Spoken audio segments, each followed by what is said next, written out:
Mass shootings often come in clusters. May this year was particularly traumatic. In Buffalo, 10 people were shot dead in a supermarket. Then a week and a half later, the unbelievable tragedy at Robb Elementary School in Uvalde, Texas. 19 children killed, 3rd and 4th graders, plus 2 teachers, and another 18 injured. In what the head of the Texas Department of Public Safety calls an abject failure in policing. Then a July 4th parade in the Chicago suburb of Highland Park was stopped cold by a rooftop gunman. He killed 7 and wounded 25. Think for a moment about these episodes and others like them. There's a good chance you can recall more about the killers than the victims. And that's a direct result of media coverage, which some people argue is part of the problem. That's what we discuss with our 2 guests today. On July 20th, 2012, 24-year-old Alex Teves and his girlfriend went to a midnight screening of Batman, The Dark Knight Rises. In the dark of the theater, Alex and 11 others were shot dead. 70 more were injured. Alex was a big superhero fan, and then he became one, shielding his girlfriend Amanda from the bullets, sacrificing his own life for hers. In the aftermath, Alex's parents came to some realizations. Putting aside complicated issues like gun control and mental health, they realized that lives could be saved just by changing how we in the media cover these events. I sat down earlier with Alex's dad. With us now is Tom Teves, Alex's father. Tom, thank you for joining us. Thanks for having me. Tom, Alex was killed exactly 10 years ago this week, so I can't imagine it's an easy time for you and your wife Karen and the rest of the family, or frankly the whole community. I'd like to start by giving you a chance to honor your son before we jump into the wider issues. What would you like us to know about Alex? Alex was somebody I think the world could use right now. Alex was a collaborator. Alex brought various groups together. He was very athletic and he was a wrestler. He always wore a white shirt, a white t-shirt and blue jeans to school every day when he was in high school. And when his mom asked him why, he said, because I just want to be neutral. I don't want to take any position. The seniors in this particular school, they have what they call Pride Day, and the school would sell them shirts for, they were official high school t-shirts that everybody would wear. And the year they were going to do it, the school doubled the price. So the entire class revolted. And instead of doing that, the entire school, the 475 students in his class, decided to do it as Alex Teves Day, and everybody wore white t-shirts. So he was just a collaborator. He brought people together. And I think if you think about the way the world is today, we could use that.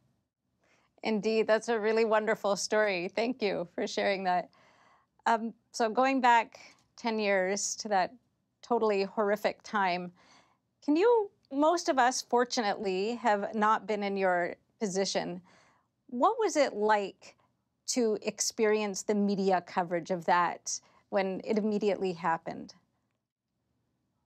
Well, in the beginning, you're not ready to get a phone call that, your son's been murdered. We got a call from his girlfriend saying that there was a shooting and that, she couldn't get Alex to wake up and that they dragged her out of the theater. And I unfortunately knew right then he was dead because I knew who Alex was and there's no way he wouldn't have gone off the floor. We were about 3,000 miles away.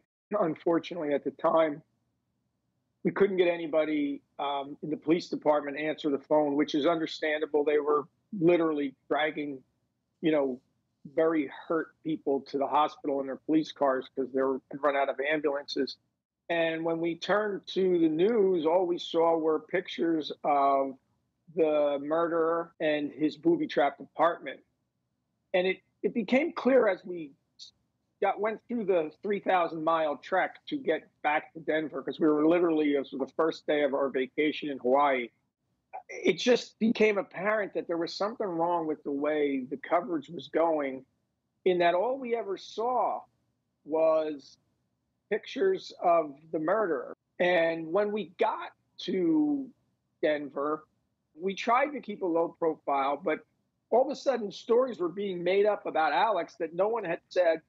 So we had to at least address it. So we ended up on CNN with Anderson Cooper, and I just challenged him. I said, can you guys go 12 seconds without saying this coward's name? Because he's not a hero, and you got to stop turning him into something he's not. He's a coward. He snuck up behind a bunch of people with an automatic rifle and started shooting them while they were watching a movie. And, that resonated with Caren and I. We started doing the research, and we realized that if you do the research, and you can go on our website, nonotoriety.com, and you'll see the only thing that connects all these shooters is the desire to be noticed, the desire for infamy, the desire for notoriety. You can do all the research, and we very much ask you to do all the research. And we never want to infringe on anybody's First Amendment rights. We do not say, don't say the name.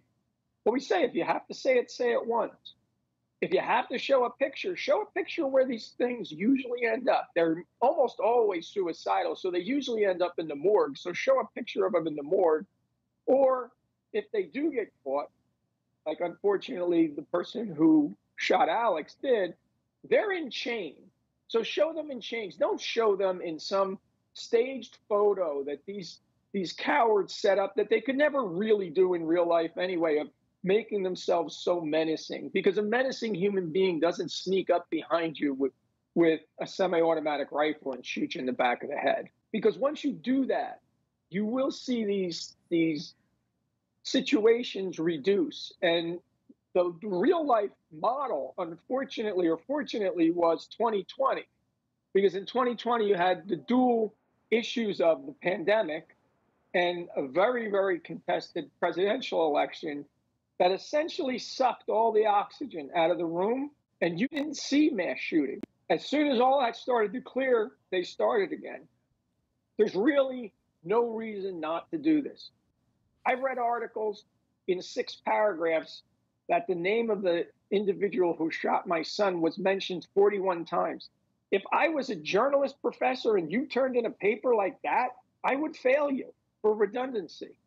So no one's saying that, but just minimize the infamy you give these people, and you'll take away the largest motivation they have. And anybody who comes on you and said, we've done the research and that's not true, they're telling you something that's false, because every expert from law enforcement to the psychiatric community agree with us that that is the single greatest motivation.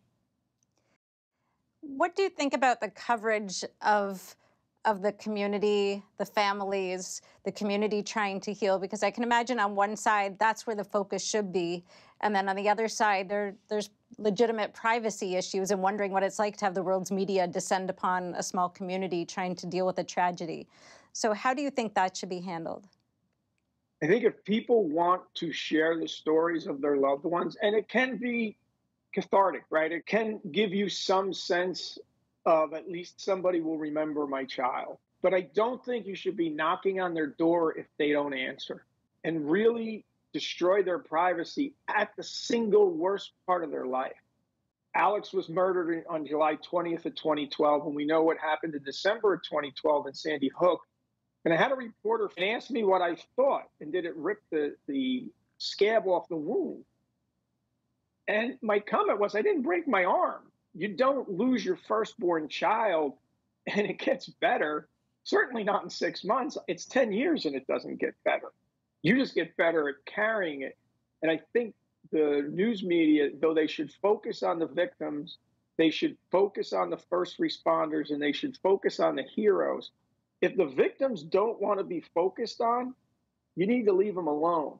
And we had to fight the court because they wanted to release the autopsy photos of the people that were murdered in the theater that day. And I had, unfortunately, to make a decision for my entire family on the spot when we went to pick up the body to not let my wife and his 2 younger brothers ever see him again, because he was shot in the left temple with an armor-piercing bullet. There was nothing left of the back of his head.